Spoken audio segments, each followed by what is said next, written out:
Good morning, and welcome back to Daily Dhamma, a letter to our children.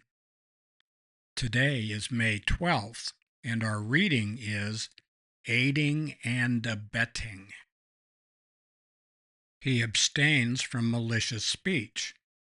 He does not repeat elsewhere what he has heard here in order to divide those people from these, nor does he repeat to these people what he has heard elsewhere in order to divide these people from those. Thus, he is one who reunites those who are divided. And that's from the Majjhima Nikaya, 41, verse 13.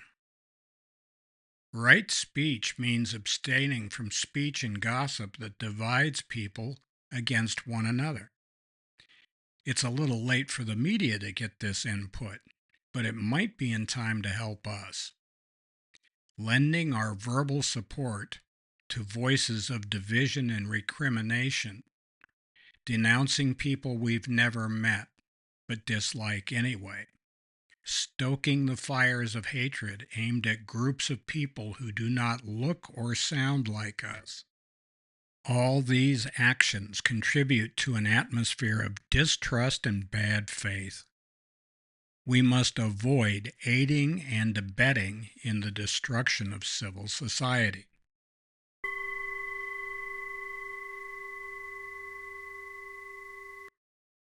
Cheerleading and rabble-rousing is incompatible with a civil society. This is not supposed to be a football game where we've got mobs of people on both sides dressed in different colors screaming and acting like fools, or at least it's not supposed to be. The purpose of civilization and the civil society is to help one another deal with the vicissitudes of life. There's plenty of vicissitudes around. Things go up, they go down, and we can either give people a helping hand or not. Malicious speech is a violation of the principle of right speech. We are supposed to be plugged into helping others and helping our families. And that does not mean that we're going to cheerlead for one side at the expense of another or stand idly by and go along with the same kind of bad-mouthing that leads to mob rule and mass movements. These things are not good for civil society. They're not good for us individually.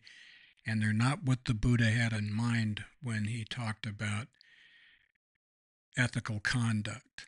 And right speech is the cornerstone of the ethical conduct stream within the Eightfold Path. We mentioned before the game in transactional analysis called Let's You and Him Fight. And there are many examples of this around in the world. In the media, they have, and this isn't just in North America. You see it in Australia, you see it in Europe, you see it in Canada, you see it in Japan as well. Panel discussions with public intellectuals or putative journalists, and it's obvious that people have sides. Gone are the days of people who are neutral parties in these kinds of things, and they put on a little kabuki play about whatever the topics of the day are. And a lot of these are really rabble-rousing and working up a fever pitch against one side or the other. And this does not help a civil society at all.